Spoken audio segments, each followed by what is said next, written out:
केळकर साहेब, आपण इथे खोपट कार्यालयात जनसेवकाचा जनसंवाद हा कार्यक्रमाचा गेले अनेक महिने घेत आहे, काय सांगाल त्याच्याबद्दल? हा खोपट कार्यालयामधला जो उपक्रम आहे त्या उपक्रमाच्या माध्यमातून लोकप्रतिनिधीने नियमितपणे लोकांसाठी उपलब्ध व्हायला पाहिजे, ही जी भारतीय जनता पार्टीची भूमिका आहे त्या भूमिकेला अनुसरून जनतेशी जनसंवाद, त्यांच्या समस्या सोडवण्याचा प्रयत्न आम्ही करत आहोत। खरं सांगायचं झालं तर हा कार्यक्रम आमच्या दृष्टीने नवीन नाही। हा भारतीय जनता पार्टी गेली 30-35 वर्ष, म्हणजे जगन्नाथ पाटील, राम कापसे हे जेव्हा खासदार आमदार होते त्याही वेळेला आम्ही मंडळी आमच्या स्टेशनच्या जवळच्या कार्यालयामध्ये दर मंगळवारी बसत होतो।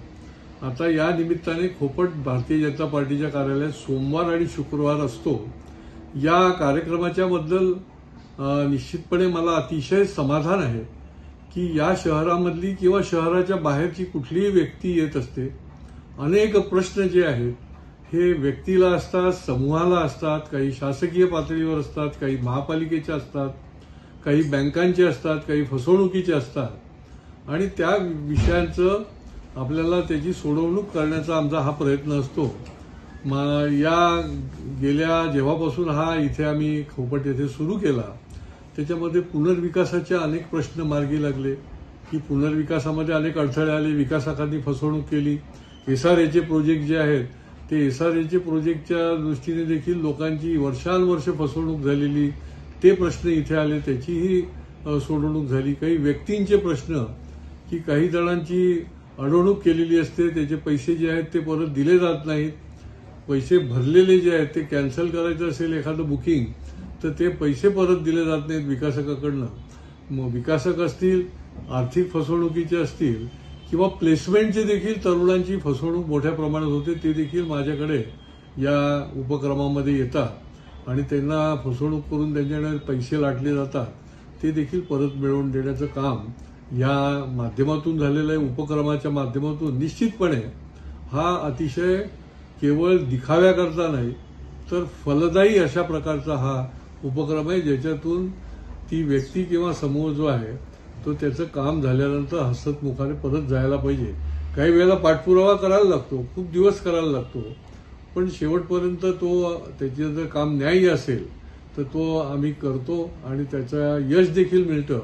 कामगारांचे आहेत, वारसा हक्काचे प्रश्न कामगारांचे प्रलंबित होतात, ते लवकर झालेले नव्हते, ते आता मध्यंतरी आम्ही जवळजवळ 40 कामगारांना वारसा हक्काचं पत्र मिळवून देण्यामध्ये यश मिळालं।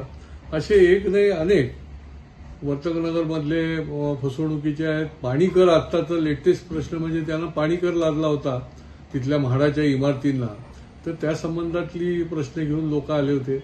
यशस्वी नगर या 28 इमारतीच्या संकुलामध्ये तिथले पूर्ण धोकादायक झालेल्या इमारतींना पुनर्विकासाकरता प्रॉपर्टी कार्ड नव्हती, जी होती त्याच्यामध्ये असंख्य चुका केलेल्या होत्या की ज्याच्यामुळे ती रिडेव्हलपमेंटच होणार नाही। 7/12 प्रॉपर्टी कार्डामध्ये रूपांतरित करताना अनेक प्रकारच्या चुका भूमी अभिलेखच्या माध्यमातून झालेल्या, त्या आम्ही बैठक घेऊन दुरुस्त करून घेतल्या आणि मागच्या शुक्रवारी अशा असंख्य लोकांना आम्ही त्यांचं दुरुस्त केलेलं प्रॉपर्टी कार्ड दिलं की जेणेकरून त्यांना पुनर्विकासाला मोकळा तो रस्ता त्यांचा मोकळा झाला। आणि म्हणून मी मगाशी म्हटल्याप्रमाणे हा केवळ दिखाऊ कार्यक्रम नाही तर याच्यामधनं त्या व्यक्तीला आणि समूहाला न्याय देण्याचा आणि त्याची समस्या सोडवण्याचा हा उपक्रम आहे। हा निश्चितपणे लोकप्रिय झाल्यामुळे अनेक लोक, म्हणजे माझ्याकडे मागच्या सोमवारी तर विक्रोलीहूनही काही लोक आले होते, त्यामुळे अनेक लोकांना वाटतं की आपल्याला आपल्या प्रश्नाची सोडवणूक होईल, आपली बाजू न्याय्य आहे, असं निरनिराळ्या ठिकाणाहून लोक येतात आणि जो येईल त्याचा प्रश्न सोडवणं हे आमचं काम आणि कर्तव्य आहे आणि ते आम्ही या उपक्रमाच्या माध्यमातून करत असतो।